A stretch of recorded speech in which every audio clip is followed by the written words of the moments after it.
This may be one of the most awaited episodes we've ever released. It's very rare that I'm caught speechless during a podcast, and today's incredible episode with the legend that is Diksesh Patel, he left me with no words, not once, but on two separate occasions.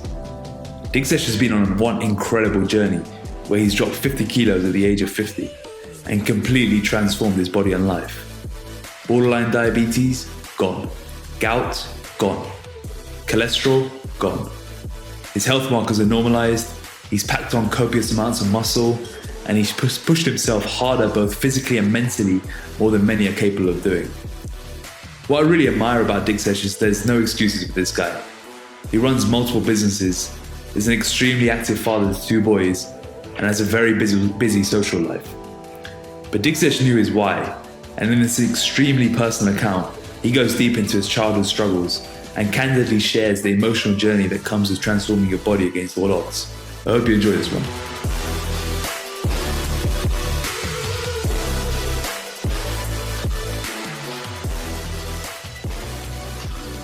Okay, so we're just back from the incredible 50 by 50 photo shoot with Diksesh Patel, and we have him here live. And the first question I'll ask you is, how do you feel? How was the photo shoot?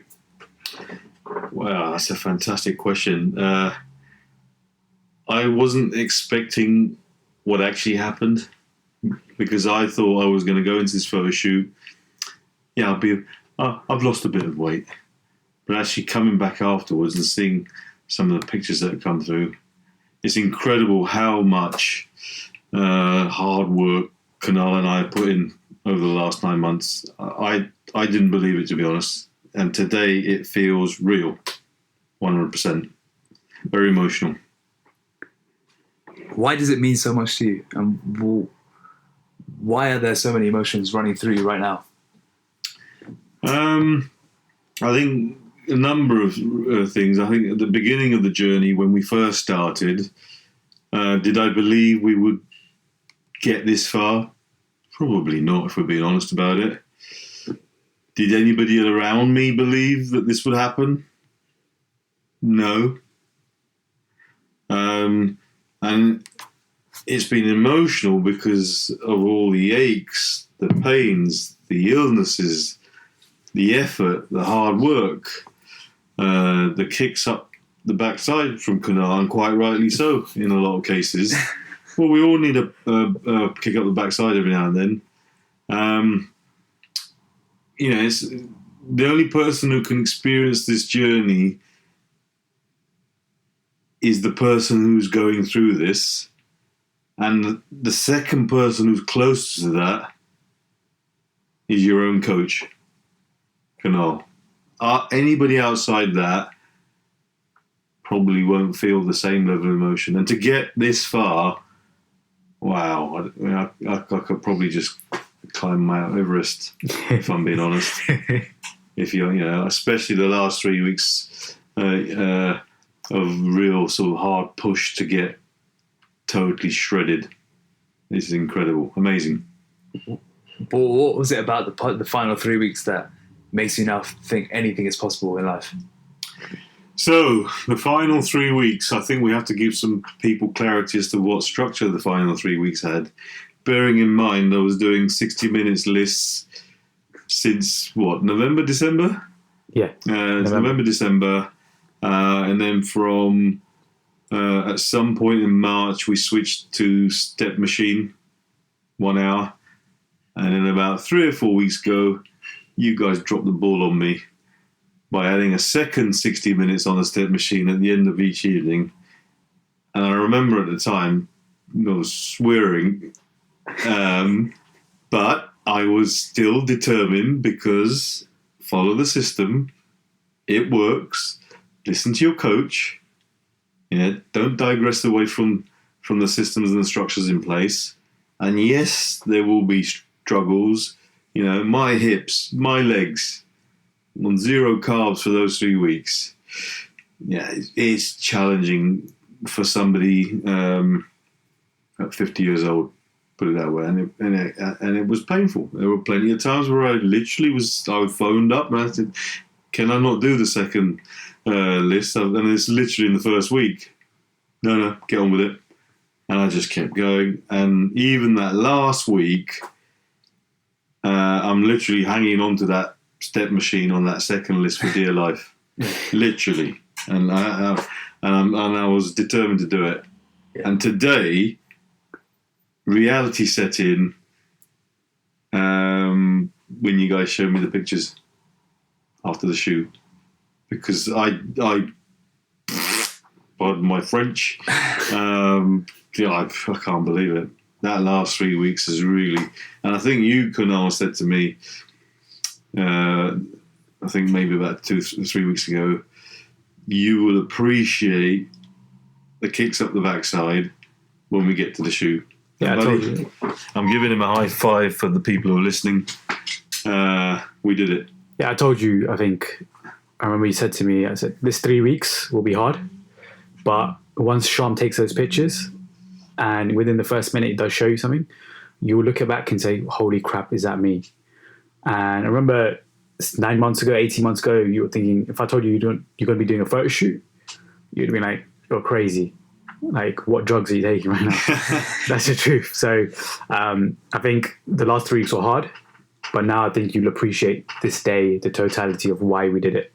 And once people do see these pictures, they'll be like, okay, holy crap, he's done something phenomenal. And I think what I learned even just in this last 3 weeks is we can find all manner of excuses in our lives. Yeah. Whatever that might be. You might be 20 years old, you might be 30 years old, you might be 80. Yeah. Unless you get to first base and incrementally create progressive momentum, how will you know? How will you know what your body can withstand? Yeah, because when you get past each of those roadblocks, I mean, today I feel amazing. I mean, just having met your mum and dad, when somebody tells you you look 15 years younger, it's not like they're saying it for the sake of saying it. You can see in their eyes they mean it when they say it. And that in itself, you send shivers down your spine. I could do anything after those 3 weeks of... I just said to her when I went into the kitchen, I said, he's 50 years old, he's just lost 50 kilos. She says, nah. He looks 35. There you go, you see? The grey hairs can be a bit deceiving. The biggest inspiration I find from you is exactly that, the excuses factor. I hear all the excuses in the world. We couldn't hear all the excuses in the world. But when you've got someone who's 50 years old, you've got multiple businesses, you've got 2 kids, all these different responsibilities and hats you're wearing throughout the day, and you still find the time to get it done and put the work in, what excuse can people have? I said to myself the other day, I was like, I haven't done my steps this week or this day, but Diksesh is doing it. And he's also a business owner. He's got kids as well. I haven't got kids. What excuse am I telling myself here? Yeah. And that's the biggest inspiration for me, is seeing someone who's got all these different hats to wear, responsibilities and age. People say you can't get in shape. You're in the worst shape of your life after 30, 40. You're 50. Yeah. And you were there today with striations in your quads, and you're not a bodybuilder. Yeah. Let's just clarify this. I have no idea what striations were, or even split quads, until people started drooling over my legs in the gym week in, week out. I'm like, I better cover my legs up. But yeah, getting back to your point, and that's exactly why today was very inspirational for me as well, just to see someone who's got so many things going on, and the businesses, the family, and still getting it done. And while you complained and you moaned and all of that stuff, Kunal didn't get it. I got it as well. But that was just normal. Everyone does that. The reality is, you never went off your diet. You never failed the cardio session. You still kept going along. Like, what do you say to people now? I think. And I take excerpts from a recent book that I've listened to 4 times now. Can't Hurt Me by David Goggins. Everybody should listen to that book at least 4 times. because you learn and pick up something new on each listen. So he's got this thing around the fact that there are 168 hours in the week. Yeah. If you don't value your time, how do you expect others to value your time? So systemizing it. At each point, when Kanar's upgraded my plan to add another progression, increase the list, increase the steps, there's no excuses. Well, before I might have got up at 7 a.m. Okay, I've just got to get up at 6:30. Then it was 6. And then it was 5. And near the end, I would say, the last couple of months, it's the toughest because, you end up sleeping like 5-6 hours a day.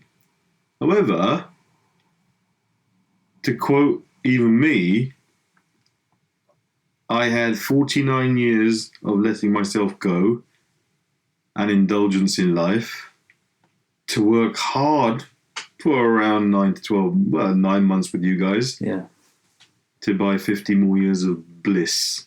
And I put the capital B in front of the list because that's what that means to me. And I feel amazing. And I really do. You've changed my lives. And nobody in this world can give themselves any kind of bullshit excuses. Leave your excuses at the front door. Because the surgeon's knife waits for no man or woman to come calling. Because it will come. It's up to you to take control. You can talk now. That's powerful. That's powerful. Yeah. A bit lost for words there. Yeah. That carries a lot of weight, and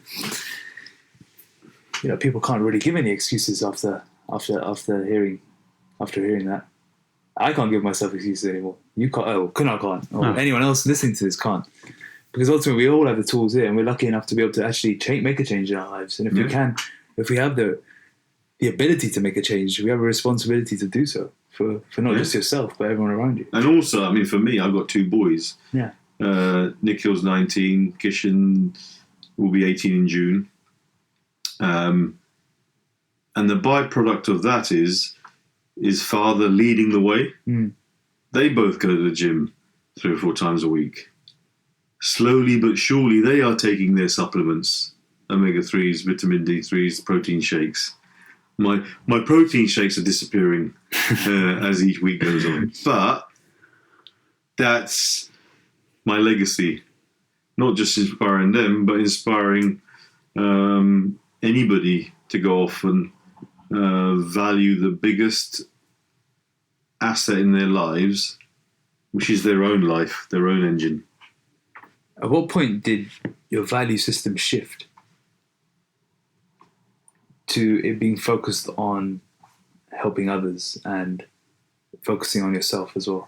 I think, just to take a step back, my philosophy in life and business has always been pay it forward. Yeah. Even before we started the journey. What the last 9 months have done, and specifically the last 3 or 4 months, as the workout plans have intensified,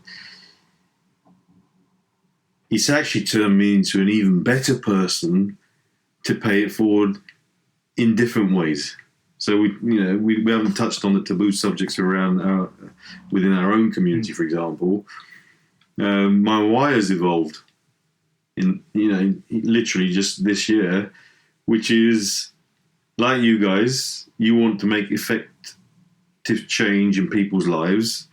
It's now for me to go back and pay it forward, especially start off within our own community with the life expectancies around 62 years globally across the Indian genome. If I can inspire and change one person's life, then I'll feel great about myself.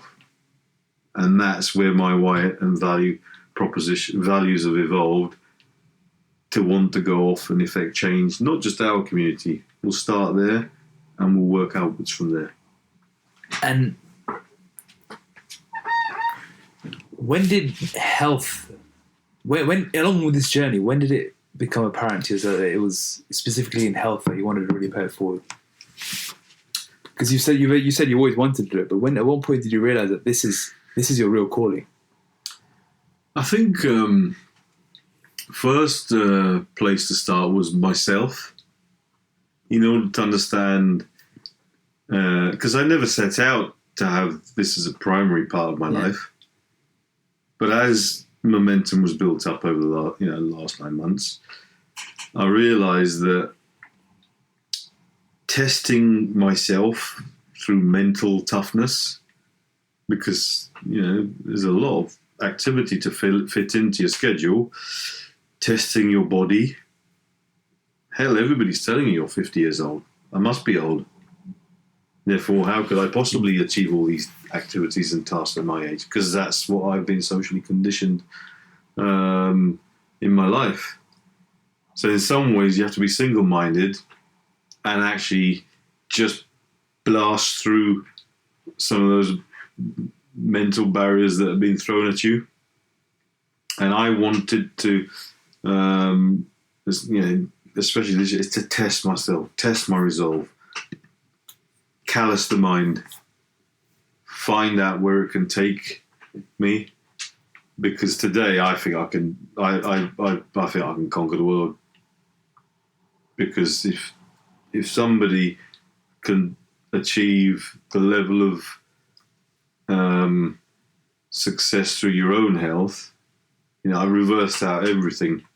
Borderline diabetes, my gout is gone, cholesterol, blood pressure, everything. It's almost like down to athletic level. And that is exciting. And that means that if people are now coming to me and asking me, what are you up to? Slowly but surely, they're all coming to call. And if they want change in lives and they want a better lifestyle, what better place to start than RNT Fitness? Amazing. Just to step back a bit, and why don't you give the listeners some more of the stats? Because you mentioned the diabetes, the cholesterol, the gout. Yeah. What about the weight and some of these stats? So approximately, taking it back when I was at the peak of my physical fitness, some 18 months ago, maybe 18 to 24 months, I was roughly around 120 kilos. Bearing in mind I still had frequency around gout, my blood sugar levels were quite high. And in that time, I started intermittent fasting. And this is the third time I started doing that. And I remember the previous 2 cycles of doing that. I always went back to my old ways. Mm-hmm. So I went from about 120 to about 105, 102 kilos. And then I met somebody called Pravashiani, who convinced me to go off and get some tests done, DNA analysis, and other check tests, blood tests and whatnot. And she suggested, for goodness sake, don't send that to your doctor. I'll review it. And that was the first tipping point of knowing what problems existed in my body. So that was scientific evidence. But the pain still wasn't there. Mm. Then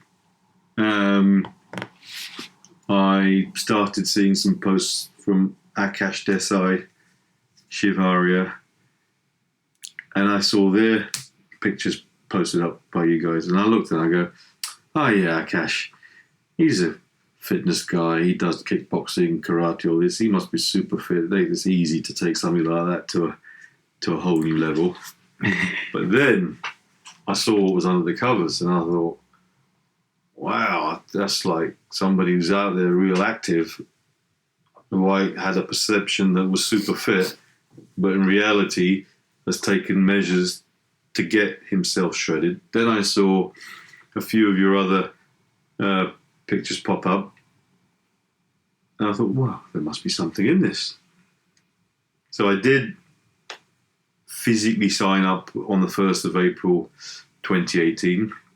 But the story didn't finish, the starting didn't really start there, if I'm really being honest. I think, was it about a week or two later, I said, I can't do this. Yeah, so I remember when you first signed up and I sent over the programs.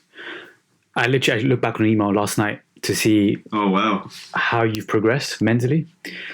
And the second line says, I can't do 10,000 steps. And he does that now in his sleep. Yeah. So quite literally, he does it in his sleep. So looking back on it, I remember he said, can I get your number? I said, okay, sure. We got on the phone. You're like, can't do this. I have a busy social life. You know me, I'm in the property world. There's a lot of drinks involved, this, plenty of excuses. I said, don't worry, we'll make this work. Just trust me. Week later, he paused. 3 pauses in a row. Yeah, he just kept pausing. And I said, okay. Then he came back in August. And I thought, okay, he's back, but it's one of those guys who maybe yo-yo dieting, he just loves, I don't know what you're all about.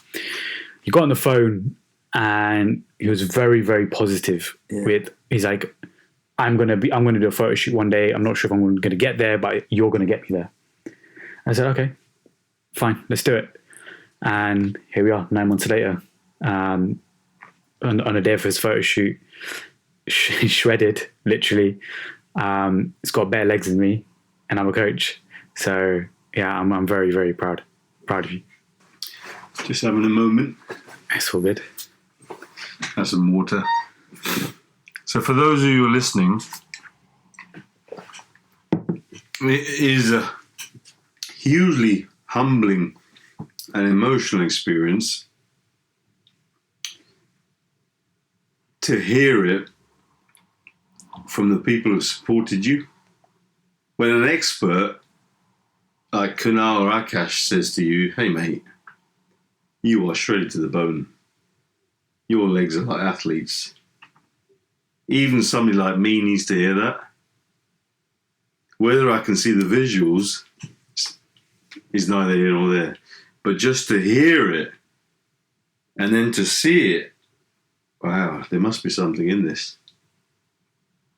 And that, you can't put a price on that. You guys are like family. And then the second thing off the back of that, you've created this amazing community. And the amount of friends and support that have been generated throughout the RNT family. Hell, I'm talking to people across the globe that I don't even know who they are.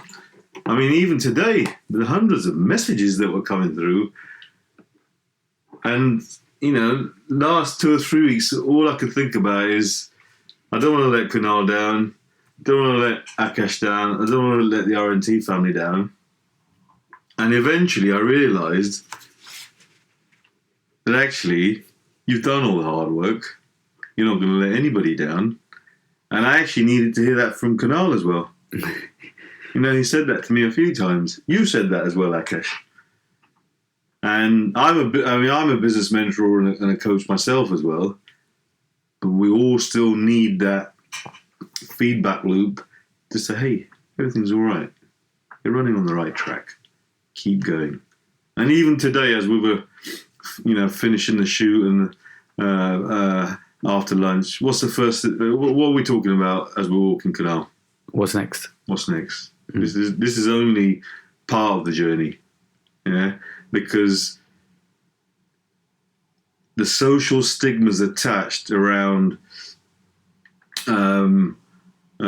people's mindset, and I'll paraphrase it. Don't worry, you'll be fat in no time again. Now, if that had been, if that was mentioned, and it has been mentioned prior to the last 3 or 4 weeks, it can be hugely emotionally challenging to deal with. But today, it's nothing. People's fears and insecurities are exactly that. That's their fears and insecurities. That's their world. That's what they live in. And we all have to be single-minded once we've determined why we exist in this universe, and to make sure that we focus on the end goal. And the end goal is is to be continuously happy, to continuously evolve, to continuously learn. And hell, and I'm going to ask Kunal this, what do we talk about? How long do you think I'm going to live to now? What did I say to you? And I meant it when I said it. Tell people. 100 years old. I'm going to do it. It's happening, whether people believe it or not, but I believe it.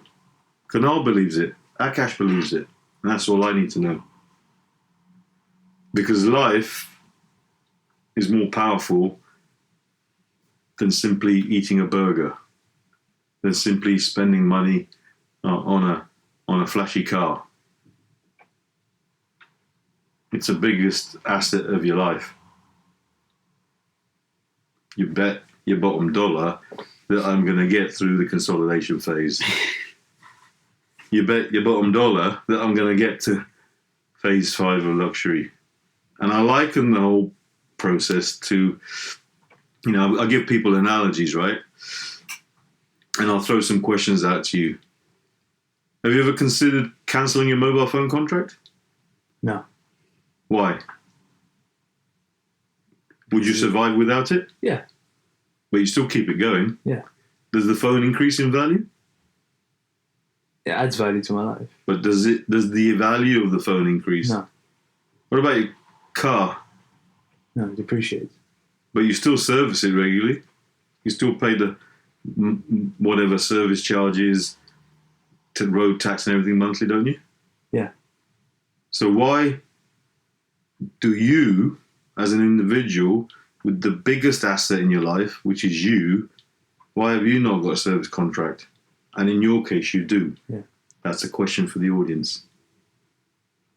Get rid of all the bullshit, mundane stuff, and start investing in your own health.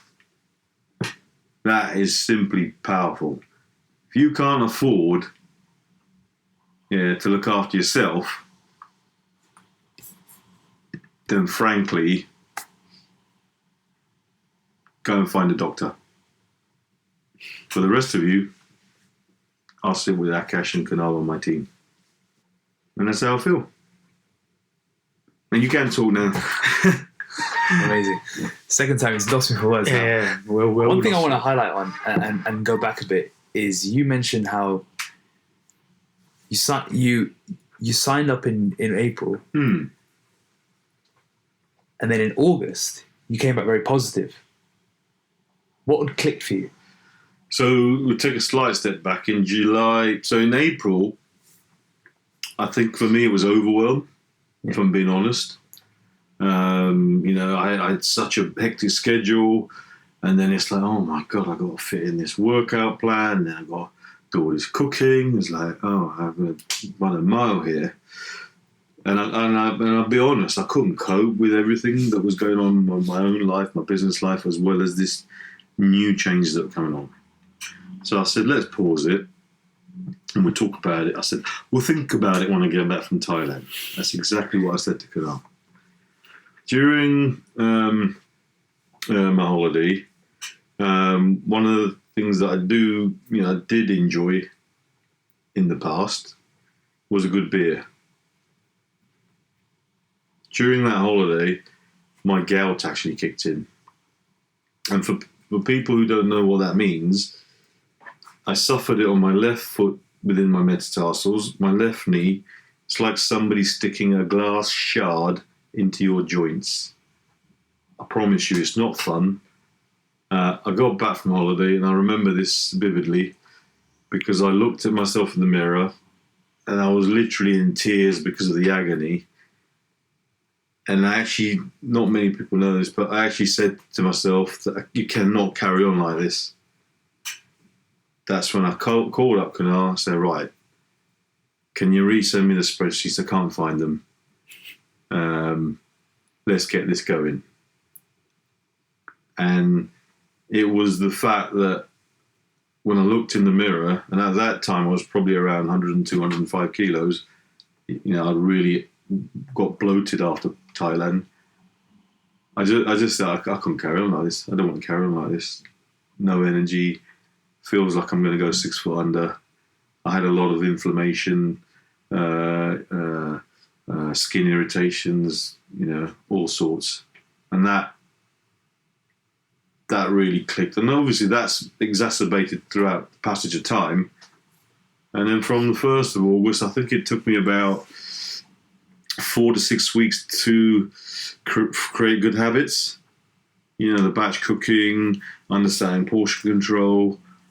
And wow, that first 16 weeks, what did we drop? Well over 20 kilos, right? I can't remember the exact stats, but we'll have it in the case study, I think. And it's just kept going and going. And yes, we've hit some walls through injuries and illnesses. We've even hit plateaus, which we've had spoken about because my body gets used to a specific pattern of workouts and cardio. And at each checkpoint, through Akash's support and with Canal, you guys have made specific changes. Of which the most painful was the last 3 weeks of doing 2-hour lists. But I look back at it now, and actually I appreciate that. Yeah. After today's shoot, it's worth every bit. Wow, you created this person. It's not like I've done this by myself. I had to take the action, but I still need the expertise for the support systems, right? And even the moral support. Hell, I was even going to threaten to cancel the photo shoot. Oh, wait, he's not bloody cancelling a photo shoot. We're going to better get back on that second list. And that... so in answer to your question, is I just decided in July, after that holiday, I was in so much agony that I cannot carry on like this anymore. And I must make change for the greater good and positively, by example, even within my own family circle with my kids. Let's rewind even further now and ask you, how did you get to 120 kilos in the first place? Great question. I have to really go back to my childhood for that, really, to be honest. Historically, especially in our community and dietary systems, it's really high carbs, fatty foods, fried foods. I grew up in a family where my father wasn't too healthy. And let's not make any bones about it. He was an alcoholic person. He was an abusive father, an abusive husband. And again, this is probably one of the first times I'm sharing this anywhere in the world. I actually grew up thinking that I had to protect my mother somehow from this man. And the only way to do that was get bigger. Because one day I was going to be big enough and strong enough to hold him back. And that was around 15, 16 years old. So I just grew up thinking that was what strength was all about. And I never really cared about myself in that respect because I always had to think about other people. Eventually, my father, I grew up in a tough neighborhood in Kilburn and then Willesden. Not easy growing up in an environment like that for a young Indian family. I used to get bullied for just being brown. It's character building stuff. And in the early 90s, my father passed away in 93. And I was the oldest son of 3 siblings. And it almost felt on, at the time, to take control of the family and almost be the father that the family never had. And one thing I've learned, and even through recent experiences in the last year, is there's only one person who can take care of you. And that's you. Unless you get to first base and realize that you are the person that you need to look after, everything else doesn't really matter. I grew up, even after my kids, thinking that the number one thing was family. But actually, even as recently as the last year, if you go 6 foot under, Diksesh, what use are you to your children and your family? So I've had to physically put myself at the top of the food chain to make sure that I look after myself, mental health, well-being, fitness, in order to then effect change within the family circles in a positive way. Because you don't have to force things down people. That's what I've learned. Just lead by example. The visuals will talk for themselves. There's nothing else to talk about. If people have got a system for their own nutrition and health, be my guest. In the meantime, I'm happy with RNG Fitness. It's very insightful. And just to touch on a few points there, you mentioned your dad passed in 93. How did your weight change after that? Did it continue to increase? So after 93, it continued to increase. I grew up in the corporate world, in the investment banking world, in the city, and then Canary Wharf as well. And it's a hugely ego-driven, testosterone-driven environment. It's a big drinking culture. And so a lot of my food systems were then further exacerbated by, if you go out on a night out with the lads, you'd be drinking 6-7 pints. And then weight just continued to go up and up. And in that time, even between 93 and now, I've tried doing things, whether it's going running, whether it's intermittent fasting, whether it's just eating chicken and salad 7 days a week. And what I found in the last 9 months, I've learned so much about my own health ecology, my food ecology, what food systems work for me and what they don't. Canals help me do that. I can tell you right down to the nth degree what food my system will reject. Because if you eat shit, pardon my French, it's like having a hangover for another 2 to 3 days thereafter. And I don't enjoy that hangover. I'd rather enjoy the euphoric nature of being full of energy. And all I've done is replaced the euphoric nature of the short-term drug fix or a kick that alcohol might give you with the drug fix that comes through the endorphins and adrenaline through working out, through the excitement of having more energy in life. To go out and be told that you look 10, 15 years younger, Diksesh. To go shopping and buy small clothes. I mean, I used to be a double XL. Hell, I don't even know where to go and buy clothes. I don't even know what cut to wear now. That's a nice problem to have. I have to phone up people. I phone up, hey mate, I don't know where to shop. Show me, help me. Because you can't find like 29-inch jeans or trousers anymore. You probably could find them. I don't know where to find them. I bought these Levi 511s a few months back, and you feel great.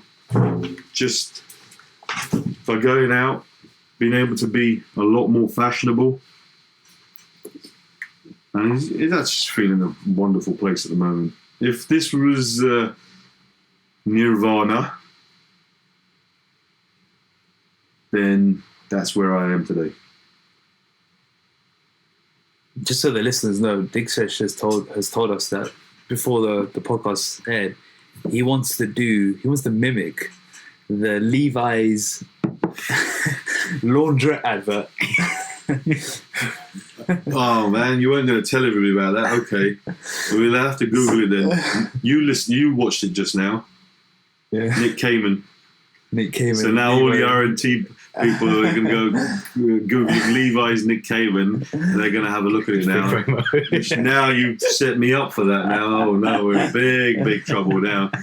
Damn, I'll have to go and find a videographer now. A videographer and an empty laundrette. Last time I was sharing any secrets with you. Oh, sorry, we're on a podcast.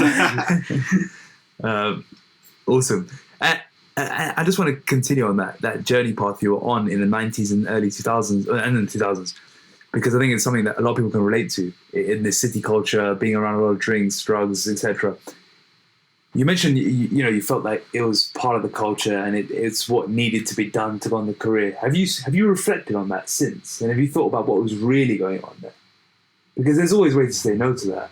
Have you thought about this? And have you spent time reflecting on?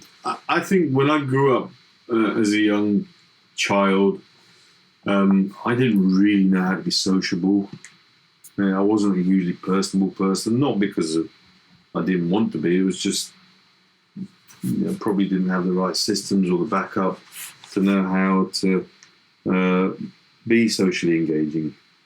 So I always felt that growing up through the corporate world, that's the only way to be social, is to get out the front door, go and have a few drinks with the lads, because that's what people did. And actually, you're right. A lot of that just stems from social pressure that there are ways of controlling. We draw it back to today's analogies. I have a huge amount of friends now, new friends from R&T family, because we're all on the same page. Some of us want to go out, we want to have a nice glass of sparkling water and a nice grilled Nando's chicken, and that's okay, because we have fun in different ways through much better conversation. So yes, could have stopped it back then, but I always felt my own fears and insecurities of that. Would it be perceived as being unsocial? Would I be able to make new friends? And I didn't grow up in life with a huge amount of friends, to be honest. To be totally honest, I really didn't know how to socialize, and that was the first experience of being involved in the social environment that I was brought up with, and that's all I knew until my health markers decided that time for change. Yeah. Would you say you're naturally an introvert? I grew up coming from an introvert background, but in the last 2 or 3 years, last 2 or 3 years, I've actually moved more towards being an extrovert.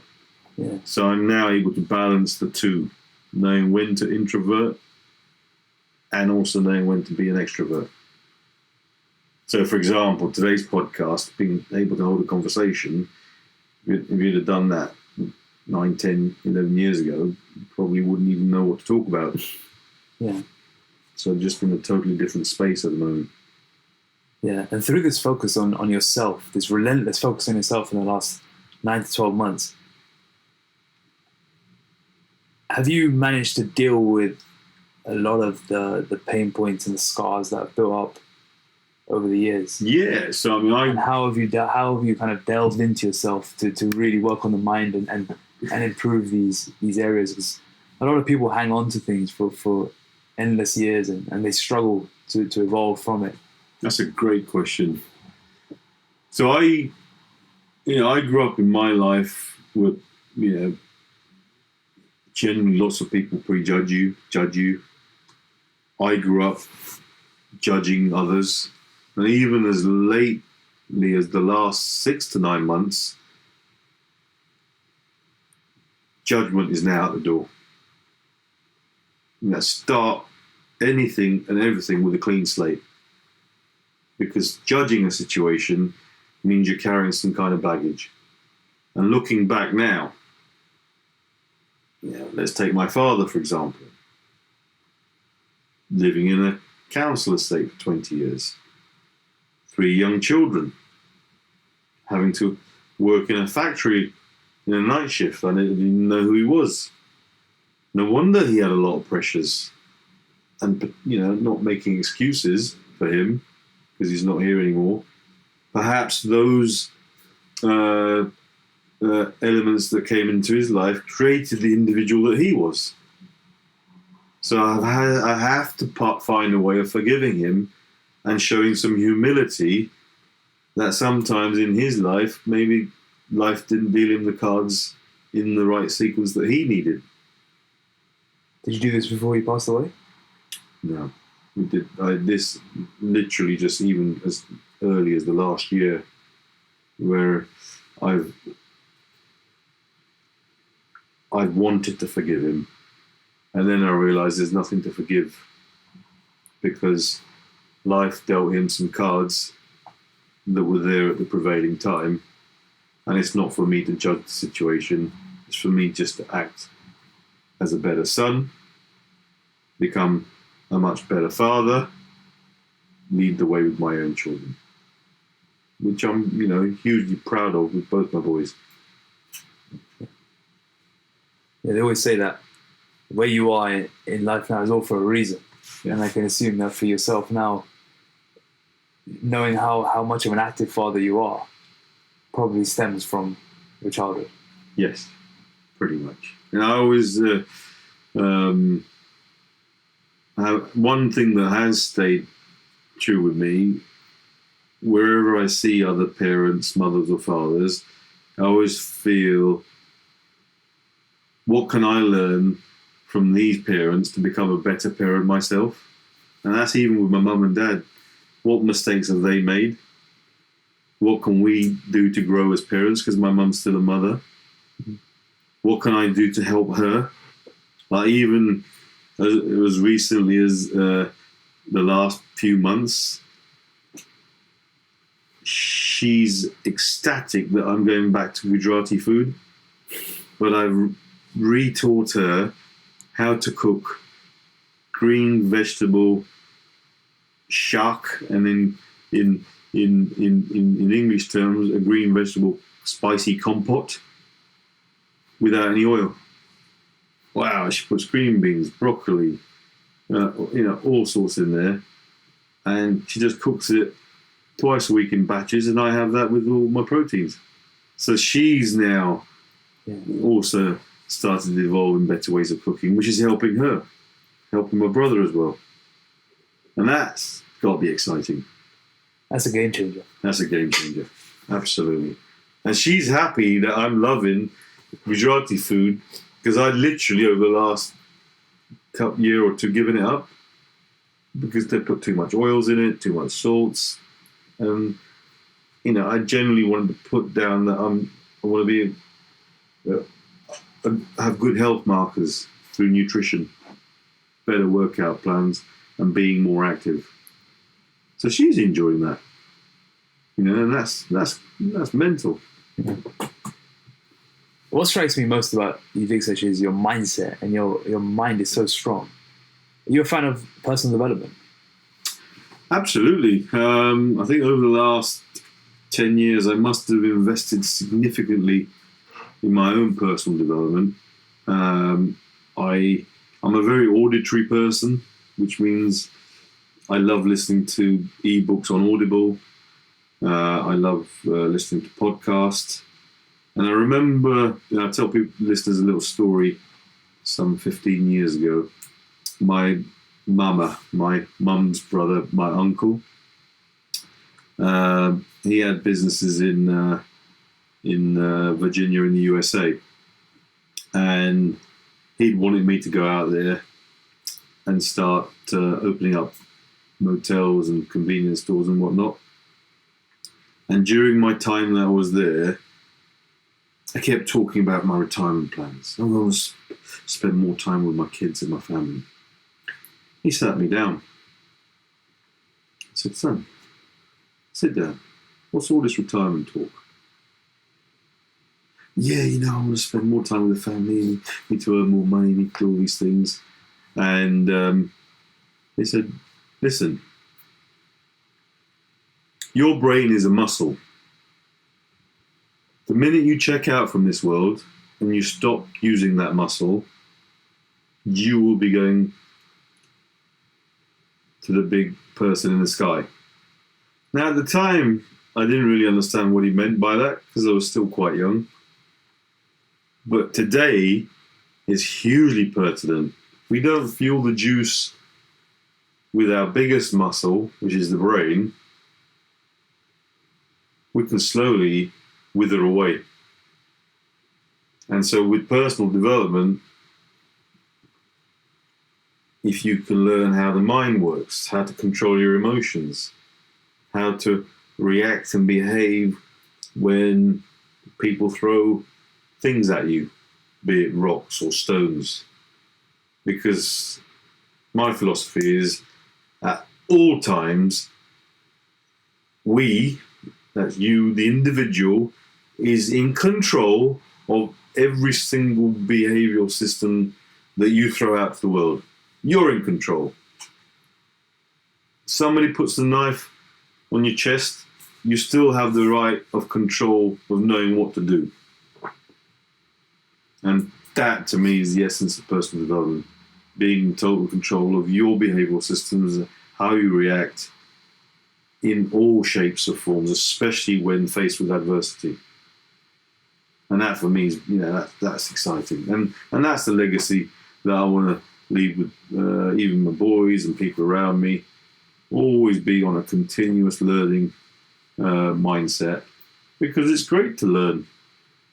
Because if we can become better individuals, we can create better versions of ourselves in our own children.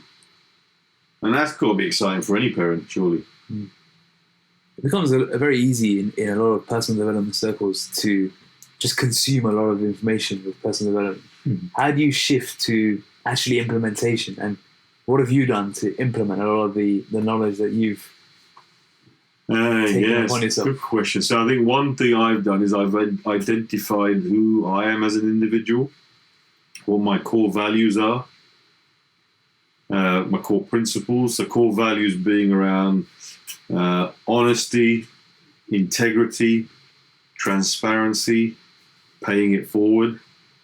And what that basically does is the laws of attraction predicate that those sorts of things will be mirrored back into your life through the people around you. That's what I've learned. Secondly, once you've identified that, you then identify, what do you really enjoy doing in life? I just love being around people.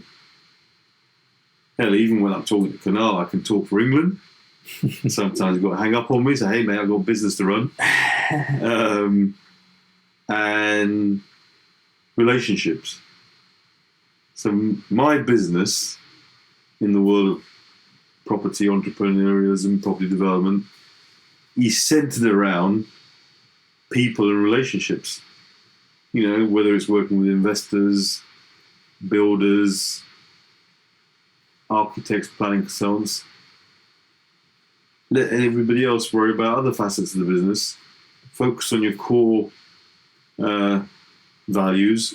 Focus on what you love doing, and create a life that fits around that.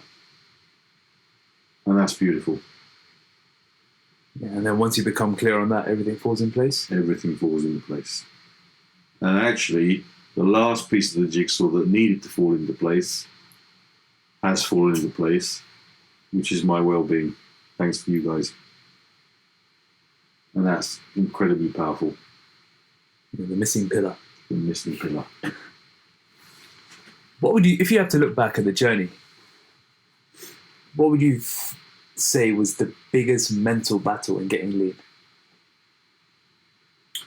So the biggest mental battle in getting lean for me is,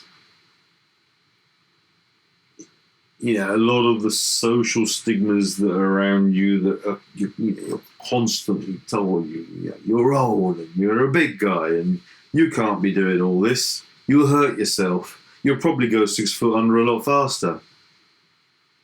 Now, those things you don't need to listen to. A lot of it's noise, but it chips away at you. And if it happens, week in, week out, whether you like it or not, we all have a certain level of mental toughness and mental resolve. That was challenging. Second to that was, let's not make any bones about it. Too many people in this world want quick fixes, especially when it comes to health and fitness. There is no short circuit to this. There will be aches, there will be pains, there will be illnesses. And so the other part of the challenge was just getting through, all those knocks and niggles. And I remember saying to Kunal, every time there's an injury, I'm like, oh man, I'm 5 days out of it, I'm getting all edgy, I need my drug fix. And Kunal was holding me back, saying, no, you need the rest and recovery. And I found mentally and physically, the last 9 months, my body's been through some serious change. And what I've found was that, and plenty of listeners will appreciate this, there's always times you're going to give up. But if you can get through those mental challenges as well as the physical challenges and realize that there is a Holy Grail, and the Holy Grail now is, I want to go and see what it feels like to go for a run now, 47 kilos lighter. I don't know what it's going to feel like, but I'll report back, and it might be like Forrest Gump. I might just keep on running and see what happens. We'll hear from you again. Yeah, we'll hear from me again. Ryan Diksesh, right? And I think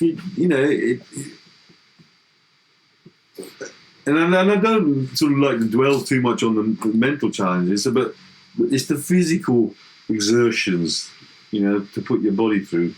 But what that's done, and to flip it into a positive, is, wow, I'm still here. I'm alive and kicking. Now, I wasn't anticipating today's photo shoot feedback from you guys. And when you get the feedback from Kunal, Akash, Sharm, hey mate, you're totally shredded here. And actually seeing the pictures, that's when emotion and reality kicked in. Actually, wow, all that struggles, those pains, the aches, the lisses, the walking, the workouts,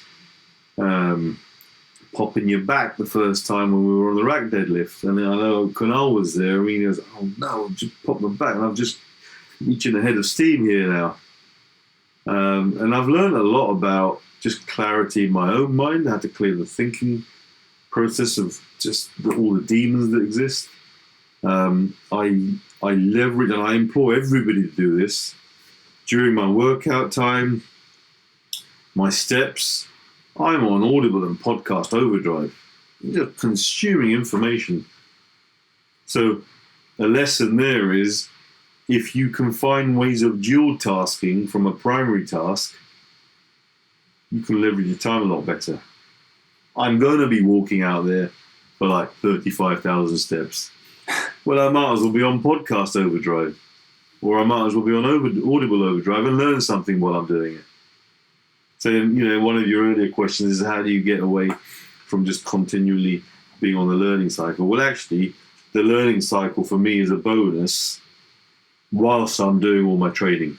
Because I'm going to be doing my training anyway, I might as well have a parallel activity that complements my working out. Yeah, especially when you're on that second 60-minute list and you're trying to hang on to it for dear life, and David Goggins is running in the background. Keep going. Callous the mind. Test yourself. Test your thinking. Good things going to happen. And then that's exactly it. That's why we talk about the physical being the vehicle, because when you test your body to the limits, you're testing everything. Totally. And it's the hardest way to do it. You push yourself that hard to get that lean over time. You're pushing some serious barriers there. Yeah, what you think is possible. You wake up exhausted and you think, how am I going to do all of this today? How am I going to do all my work? How am I going to take care of my family and fit in all my training by the end of the day? But you do it. I just get up earlier. Yeah. And run a property network as well. And I run a monthly property networking event in Canary Wharf, of which I'm proud of the fact that R&T Fitness are a platinum and sponsoring partner, and that is exciting because in the property circles, nobody thinks about having a well-being partner. Yeah, and you guys are, you're more than just personal trainers. I mean, if anybody says that, they don't know, personal training, the mindset, the workout planning, the nutrition, yeah. And I've got a triangle for you guys that has come through over the last 9 months. And at the top of the apex, it's 99% mindset, which is the individual. Bottom left is 1% knowledge, which is where you come in, and 100% action. Because I don't need to know what you know. No. I just need to know that I have the right mindset and the tools to be able to take the action. Because I trust you guys implicitly. Action's where it's at. Actions. You've got to take action. And that answers your question earlier, is how to move from constantly learning. You got to keep doing. Yeah. In my business, it's never. There's no straight line to success. Continuously doing, evolving. Each property development project that we do, we learn something new. And we grow as a business. Our investors grow as a business. Our clients grow as a business. And in our business, it's centered around paying it forward to those investors and clients. And when you take that approach and that ethos, the right kind of people get attracted to your business. What are some of the parallels you've seen between a physical transformation and running your business? And how has your physical affected your business? Many comparisons. So, we look at you guys have the 5 phases of physical transformation. Stage 1 around cleansing your palate. It's no different in business. We go into business with a lot of hang-ups. And in a lot of cases, we don't have the experience in finance, sales, marketing, operations. We've got to go back to basics and learn some of those and clean our palate and any misconceptions that we have of running a business. And as we do that, we then need to start creating and forming good habits, a process. As your process evolves, you create good habits in your business. Your business then starts becoming real. Hey, I've got a business, got real clients, got real money.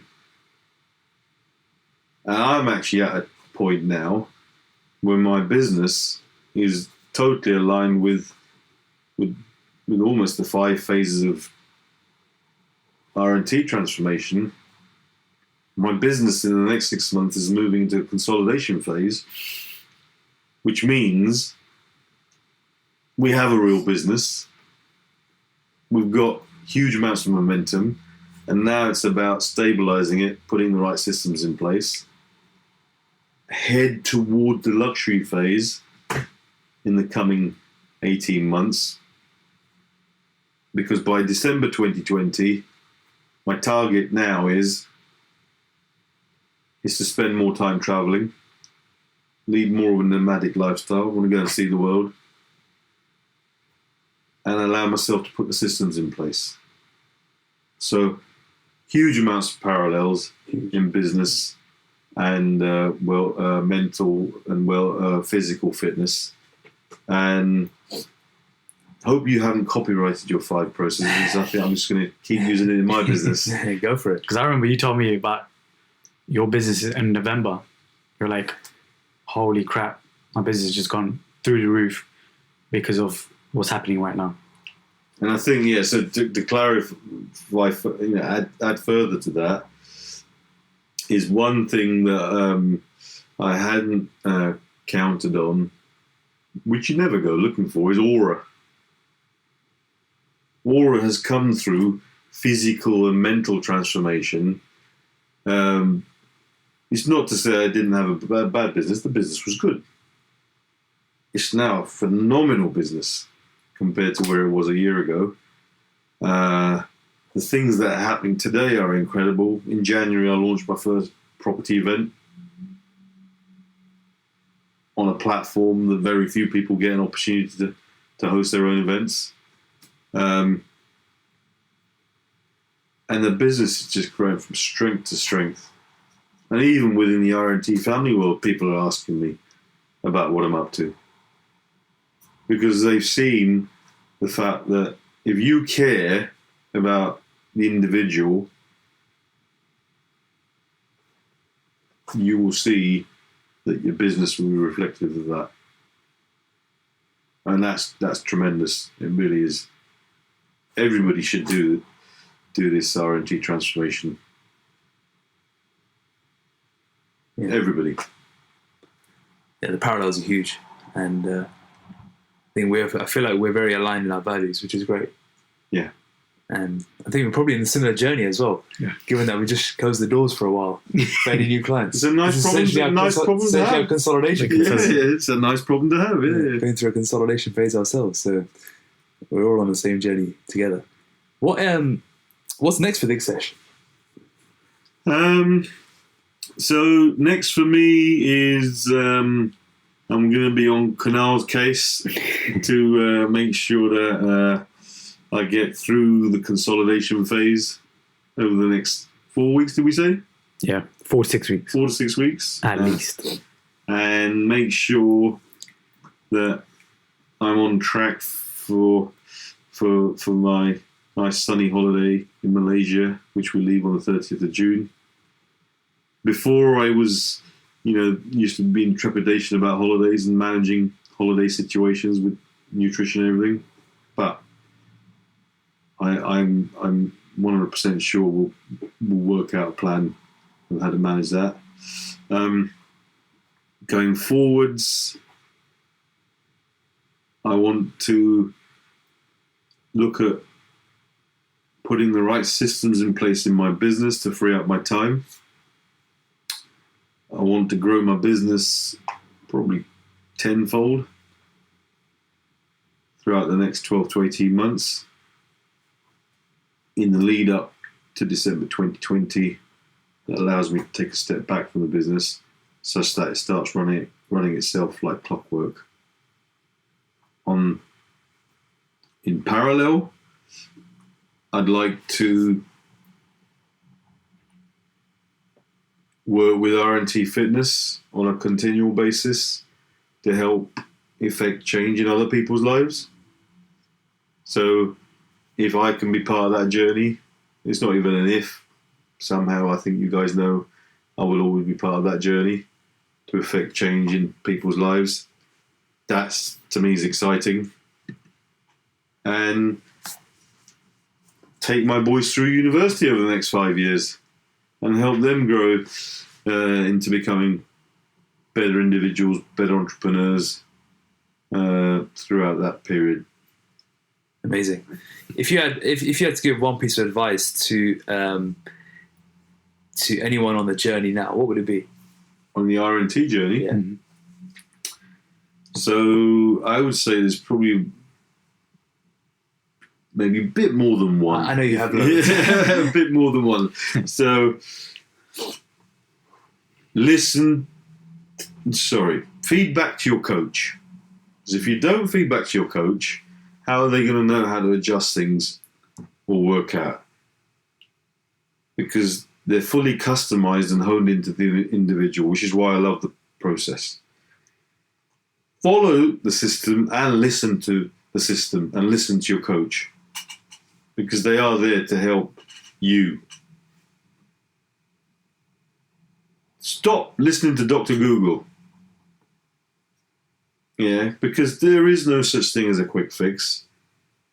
This is about progressively improving your well-being and your strength systems and your nutrition to create better forming habits. Just because I put up on social media 2-hour lists doesn't mean that's right for everybody. Yeah, I think it's an important caveat there in that we only use that for the last stretch because essentially it was needed. Absolutely. In some cases it is needed. You know, there's a lot of There's no ifs and buts to it. yeah, sometimes you just need to go the extra mile. So I would say very few people need that. Very few people. Very, very few people. But Diksesh was one of them. And which is why he mentioned it. But it's by no means something to expect on a regular basis. I think it's important that we do clear it there. Totally. Yeah, listen to your coach, people. That's the key, because they care. Kanal knows my body inside out. And what more could you want in a coach? The trust is already implicitly there. It's not for me to break the system because it doesn't need fixing. In fact, I'm always on his case. What's next? What's happening next week? You know, once we fix the last couple of days, the photo shoots week. Right, what's happening Monday? Need to know what's going on. And I'm like that. I just, you know, because this is like you're in the system, you've got momentum, we're heading towards consolidation. And I love that structure, by the way, because it, you know, really focuses the mind. Yeah. Because this is not really the end of my journey. This is a continuation of the next 50 years. Yeah, I'd say this is the beginning. This is chapter 1. Yeah, this is start the book. Introduction. Yeah. Absolutely. The prelude. And I can't wait to see the newer version you're going to create over the next 12 to 18 months. I'm really looking forward to that. Yeah. Get stronger in the gym. Absolutely. Is that the main goal now then, strength? I think so. I mean, he's pretty strong. I mean, most people know his kind of lifts and numbers and so on, but the goal is with more food now. He will yes, get please.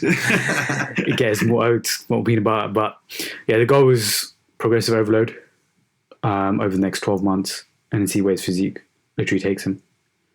That's the aim. Yeah. Let's finish up on 3 rapid fire questions, which I have a feeling won't be rapid fire.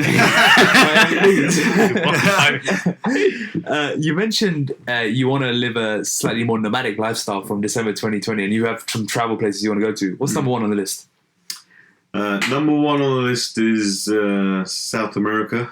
I want to conquer South America, Brazil. I want to go to Argentina, Peru, you know, the Antipodes, everywhere. I want to immerse myself in South America. Have you done much travel? I know I should probably. The idea is not to ask often, but have you done much travel? I've done, yeah. You know, we've been to Zanzibar and Tanzania, Mexico. You know, we've been to parts of Thailand, Malaysia. You know, Middle East, India. So yeah. So South America 2021 is where you're going to be heading to. January 2021. Well, one of the things I want to do is, when the opportunity presents itself, is just to go and take a sabbatical for about 6 months and head off into the sunset with no real plans. Just get on that first flight and keep going. And that's what I want to do. And what's stopping you from there right now? I need to put some systems in place for my business. And once I do that over the next 12 to 18 months, what I'll do in that period is my younger son goes to university in September. That opens up a whole new freedom path for me as well. And we'll start introducing more trips from September onwards. Nice. Following on from your son going to university, what advice would you give to your 25-year-old self? So I've got a great analogy for that. So if I was Superman and I had to travel back in time and advise my alter ego Clark Kent, what would it be? I would say 2 things. One is work on yourself. Aim to have a continuous learning attitude, growth mindset, evolve yourself as a person, learn about yourself and constantly look to pin down and identify who you are and what your core values are, and realize also that's an ongoing activity, as has been found with me. Secondly, as an activity, get out there and build relationships like you've never built before with anybody and everybody. Because you never know, once you drop those pebbles in the pond, where those relationships are going to lead. Because if you drop one pebble in the pond, what happens to ripples? You get one ripple. You start dropping 2 pebbles, 5 pebbles, 10 pebbles in the same pond. What happens? The ripple effect of life won't be seen until much later on down the track. So get out the front door, because when you're young and you're single, if you think you haven't got time now, wait till you get married, have kids, and have a business to run, because you ain't going to have any time later on. Do it now when you're young. Number 3? Was that number 2? I was waiting because I thought you went 1, 2, and then left it there. Yeah. So, even though we only said 1. I'll let you go for 3. And then the third and final one, I think, and this really has been clarified to me over the last 9 months, is your personal well-being.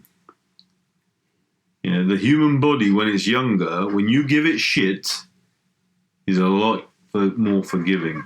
But I promise you, as you get older, it does catch up with you, and your body's going to start spitting and kicking back at you. So please, you young people, stop eating shit. You're fit and healthy at a very young age.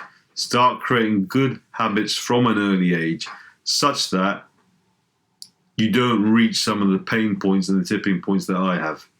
And I mean that because I care. Who should we have on the podcast next? I'll have to put 2 down there. One is I love listening to client podcasts. Yeah. Yeah. You got a client in mind? Go on.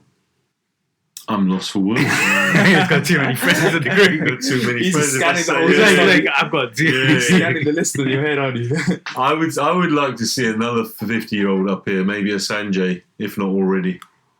Maybe we'll get Kevin Edge could be a shout. Yeah. I want to see. I want to see somebody of my age bracket. Okay, cool. Kevin Edge, and then the other one is I would love to see Jay Shetty up here, and I'm working on it to try and get him on. Watch this space. Amazing. Do you have any parting words? Anywhere people can find you, reach out to you, speak more? You can connect with me on Facebook. Diksesh Patel is my name. LinkedIn as well, Diksesh Patel. My own property business, lighthousecapitalgroup.co.uk. We're working with private investors and clients. If anybody's, if anybody's got any challenges around real estate, property and investments, I'm happy to jump onto a call. Always happy to help.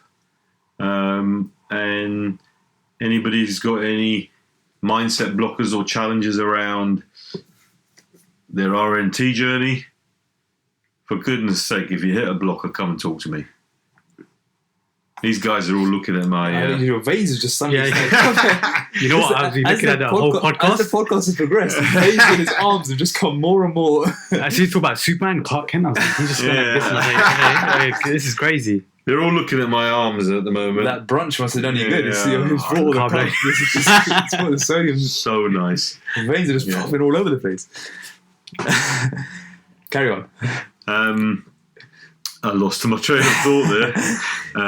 You were saying if anyone was on the journey themselves, just reach out. Yeah, so if anybody's on their RNT journey, they hit a blocker or whatever, hell, anything that you think you're going through, I guarantee you I've been through. And, reach out to me. I'm always here to help. And, look after yourselves, because that's what I want for you. Amazing. Thanks so much for coming on, Diksesh. Thanks, guys. I really appreciate today. Thanks, K-Mac. You're my dream team. Really appreciate it. And today. If anyone likes to reach out to Diksesh, please do. You've got his social media handles there.